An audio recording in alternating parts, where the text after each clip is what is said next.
पण आज आपण गुरु का करतोय? आज आपण बघतोय कुठेतरी रील वरती येतोय, मी पण रीलवरच येतोय, तो काही प्रश्न नाही. पण एक काहीतरी बघतोय आणि आपल्याला वाटतं की अरे जीवनातले एखादा माझा प्रॉब्लेम आहे, माझ्या जीवनात खूप सगळे प्रॉब्लेम चालू आहे आणि तो प्रॉब्लेम सॉल्व्ह जो करेल तो माझा गुरु होईल. पण मला सांगा, तुमचे प्रॉब्लेम संपणार आहेत का? नाही संपणार. कोणता गुरु आहे जो तुमचे 100% प्रॉब्लेम संपवणार आहे? कोणताच नाही.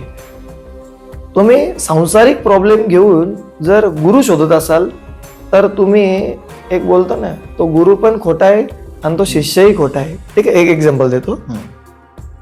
एक डॉक्टर असतात, तर त्यांचा खूप मोठा दवाखाना होतो, दवाखाना खूप चांगला चालतो त्यांचा. आता त्यांचा एज होत आलेला असतं, ते त्यांच्या मुलाला पण डॉक्टर करतात आणि त्यांच्या मुलाला सांगतात की मी 4 धामच्या यात्रेला चाललोय, तू दवाखाना सांभाळ.